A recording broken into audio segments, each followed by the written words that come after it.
कहा जाता है कि उत्तर प्रदेश एक अलग चाल से सियासी नजरिया पेश करता है और इस बार 2022 के चुनाव में भी न केवल उत्तर प्रदेश ने एक नया नजरिया पेश किया है बल्कि एक नया राजनीतिक समीकरण पेश किया है। कांग्रेस और बसपा धराशायी हो गए, वहां इन छोटे दलों ने अपनी एक नई पहचान के साथ आगे की राजनीति में संभावनाएं बनाई है। नरेंद्र मोदी ने उनको महत्व दिया क्योंकि निषाद पार्टी से जुड़े हुए वोट भारतीय जनता पार्टी के लिए महत्वपूर्ण थे। तो उत्तर प्रदेश के चुनावों ने भले ही इस बार बसपा को किनारे कर दिया है, उसको एक सीट पर समेट दिया है, लेकिन उत्तर प्रदेश में कहीं ना कहीं कांशीराम की राजनीति की विरासत संभाले इन दलों ने अपनी कामयाबी से एक नई कहानी लिखी है।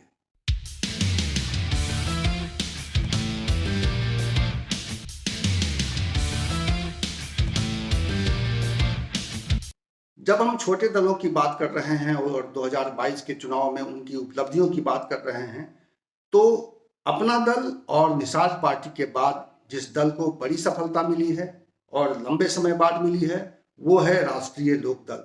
राष्ट्रीय लोकदल अजीत सिंह की पार्टी है। अजीत सिंह, जयंत सिंह जो इस वक्त अखिलेश यादव के साथ गठबंधन में हैं, राष्ट्रीय लोकदल के नेता अजीत सिंह उनके पिता हैं और अजीत सिंह के पिता चौधरी चरण सिंह को ये देश प्रधानमंत्री के तौर पे, पूर्व प्रधानमंत्री के तौर पे, किसान नेता के तौर पे और कई दलों की स्थापना करने वाले नेता के तौर पे, पश्चिमी उत्तर प्रदेश के दिग्गज नेता के तौर पर याद करता है। अजीत सिंह ने अपनी राजनीति को कई तरह से आजमाया है उत्तर प्रदेश में और उन्होंने कई तरह के अलग अलग दलों के साथ रहे, अलग अलग दलों से गठबंधन किया, कांग्रेस भी ज्वाइन किया, केंद्र में कई बार मंत्री रहे, कई मंत्रालयों को संभाला, कृषि मंत्री भी रहे, उड्डयन मंत्री भी रहे, खाद्य आपूर्ति मंत्री भी रहे। तो उनकी एक राजनीति एक अलग तरह की रही।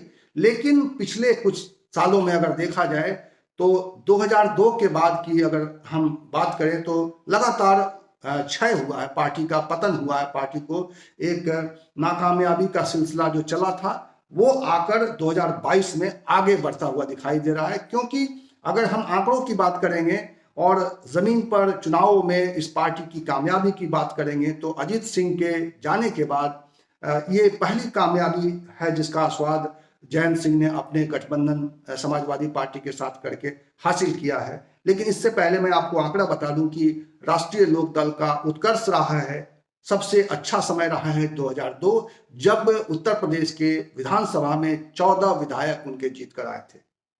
इससे पहले 2002 से पहले उन्होंने पार्टी का निर्माण किया था। इससे पहले उन्होंने अलग अलग दलों के लिए काम किया, कुछ दूसरे दल का गठन किया, लेकिन आखिरकार उन्होंने अपने दल का नाम जब राष्ट्रीय लोकदल रखा, उसके बाद ये पहला चुनाव था 2002 जिसमें उनको कामयाबी मिली, 14 सीटें मिली। लेकिन 2007 में अगले ही चुनाव में उनकी सीटें घट गई, उनकी सीटें हो गई 10। उसके बाद उसके अगले चुनाव में यानी 2012 के चुनाव में जब अखिलेश यादव प्रदेश के मुख्यमंत्री बने, तब उन्होंने 2012 के चुनाव में राष्ट्रीय लोकदल ने किसी दल के साथ समझौता नहीं किया था और तब उनको 9 सीटें मिली थी। और उसके बाद 2017 में भी उनको 1 सीट मिली और तब भी उन्होंने किसी दल के साथ समझौता नहीं किया था। तब 277 सीटों पर उन्होंने चुनाव लड़ा, लेकिन उनकी सीटें आई 1। यानी 2017 में 1 सीट पाने वाली पार्टी 2022 में 8 विधायक विधानसभा में भेज सकी है। ये एक बड़ी उपलब्धि है और ये उपलब्धि इसलिए भी महत्वपूर्ण है कि अगर देखा जाए तो एनडीए के 2 घटक दल अपना दल और निषाद पार्टी के बाद इस पार्टी की स्थिति आ गई है। और अब बात इस पूरे उथल पुथल में पर अपनी जगह बनाने वाले सुहेलदेव भारतीय समाज पार्टी के नेता ओम प्रकाश राजभर और उनकी पार्टी के बारे में। ओम प्रकाश राजभर देखा जाए तो उत्तर प्रदेश में 2017 के चुनाव में उन्होंने भारतीय जनता पार्टी के साथ चुनाव लड़ा। भारतीय जनता पार्टी ने उनको 8 सीटें दी, उन्होंने 4 सीटों पर चुनाव जीता। उसके बाद उन्होंने कैबिनेट मंत्री का पद मिला उनको, उनके बेटे को भी मंत्रालय मिला और इसके बाद उनकी राजनीति एक अलग तरीके से दिखाई दी, एक अलग नए रंग में दिखाई दी और उन्होंने साल भर के अंदर भारतीय जनता पार्टी यानी एनडीए के साथ विद्रोह कर दिया और अपनी एक अलग पहचान बनाने के लिए लगातार संघर्ष करते रहे। और देखा जाए तो भारतीय जनता पार्टी के खिलाफ एक मुखर आवाज के रूप में उत्तर प्रदेश में काम करते रहे। लोगों के बीच में गए, लोगों से बात की, छोटे दलों के बीच में महत्वाकांक्षा जगाई, छोटे दलों को अपने साथ एक तरीके से उस आंदोलन से जोड़ा। और चुनाव आने से ठीक पहले अखिलेश यादव का सहारा मिल गया उनको, अखिलेश यादव का साथ मिल गया, समाजवादी पार्टी के साथ उनकी पार्टी का गठबंधन हो गया और उस गठबंधन में उनको 18 सीटें मिली, लेकिन वो सिर्फ और सिर्फ 6 सीटें जीत पाए। उनके बेटे अरविंद राजभर चुनाव हार गए। ओम प्रकाश राजभर खुद चुनाव जीत गए हैं, लेकिन उनके बेटे अरविंद राजभर चुनाव हार गए। तो लेकिन और उनका वोट प्रतिशत भी कम हो गया। लेकिन देखा जाए तो उत्तर प्रदेश की राजनीति में उन्होंने एक अपनी मुखर आवाज की वजह से अपने भारतीय जनता पार्टी के खिलाफ में एक सशक्त आवाज बनकर अपनी पहचान बनाई है और सोशल मीडिया पर, टेलीविजन चैनलों पर वो छाए रहते हैं। 3 जगह छड़ी चुनाव साइकिल चुनाव चिन्ह है और आपके बगल में मऊ में हमारे अब्बास अंसारी जी हैं। जोरदार ताली बजा करके स्वागत करो। अब्बास अंसारी का चुनाव चिन्ह छड़ी है और चुनाव चिन्ह छड़ी वाली बटन दबा करके मऊ सदर में इनको विजयी बनाने का काम करना। साथियों, आज हमारे गृह मंत्री जी इनकी हताशा और निराशा बोल रही है। ये लोग घबरा उठे हैं और घबरा करके साथी आज हमारे देश के गृह मंत्री बोल रहे हैं 12वीं पास करो, इंटर में नाम लिखाओ, लैपटॉप और स्मार्टफोन पाओ। अरे गृह मंत्री जी, पिछवाड़े पड़े हो कि अगवारे पड़े हो भाई? हम इस चुनाव ने उनकी भी एक राजनीति को आगे बढ़ाया है, उनकी राजनीति को एक अलग पहचान दी है। ओम प्रकाश राजभर ने जो अपनी उपलब्धि है उनकी, और उन्होंने जब 5वें नंबर पे देखा जाए तो 5वें नंबर पर जो अपना स्थान बनाया है 6 सीटें जीतने के बाद, इससे ज़्यादा महत्वपूर्ण है कि उन्होंने उत्तर प्रदेश में अपनी एक राजनीतिक पहचान बनाई है।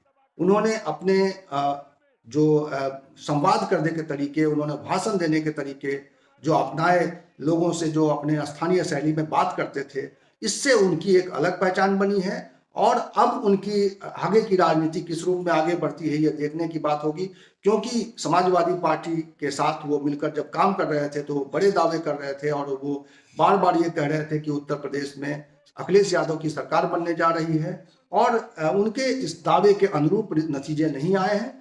अब वो समाजवादी पार्टी के साथ अगर रहते हैं, आगे की राजनीति समाजवादी पार्टी के साथ ही मिलकर आगे बढ़ाते हैं, तो उनका राजनीतिक कद कहाँ जाएगा ये देखने वाली बात होगी। लेकिन फिलहाल ये है कि उन्होंने अपनी एक अलग छवि, एक अलग पहचान उत्तर प्रदेश के राजनेताओं में बना ली है। वो मुखर रहते हैं, वो अधिक बोलते हैं, वो विवादों में भी रहते हैं, लेकिन उनकी एक छवि उत्तर प्रदेश ने गढ़ी है। तो ये है इन छोटे दलों की कहानी उत्तर प्रदेश में, जिन्होंने बड़े दलों के बीच में अपनी एक बड़ी मौजूदगी दर्ज कराई है। उत्तर प्रदेश के चुनाव खास थे, 2022 के चुनावों ने दिखाया है कि बड़े दलों के साथ वो गए हैं। समाजवादी पार्टी और भारतीय जनता पार्टी के बीच में घनघोर जो लड़ाई हुई, घनघोर जो चुनावी युद्ध हुआ, उसमें ये छोटे दल इन्होंने अपने अपने पक्ष सामने रखे और अपने अपने गठबंधन चुने, और इसकी वजह से उन्होंने उत्तर प्रदेश में अपना विजय पताका लहराया है, अपनी जाति की महत्वाकांक्षा को आगे बढ़ाने की कोशिश की है। और उत्तर प्रदेश कहा जाता है कि जहाँ पे जातियों की राजनीति, जहाँ जातियों की महत्वाकांक्षा सियासत को प्रभावित करती है, और इसी की वजह से उत्तर प्रदेश में कहा जाता है कि उत्तर प्रदेश एक अलग चाल से सियासी नजरिया पेश करता है। और इस बार 2022 के चुनाव में भी न केवल उत्तर प्रदेश ने एक नया नजरिया पेश किया है, बल्कि एक नया राजनीतिक समीकरण पेश किया है, जहां पुराने बड़े दल धराशायी हो गए, कांग्रेस और बसपा धराशायी हो गए, वहां इन छोटे दलों ने अपनी एक नई पहचान के साथ आगे की राजनीति में संभावनाएं बनाई है। इस वीडियो में इतना ही। इसी तरह की चर्चा के साथ, इसी तरह के विमर्श के साथ मैं मिलूंगा आपको अगले वीडियो में। तब तक के लिए नमस्कार।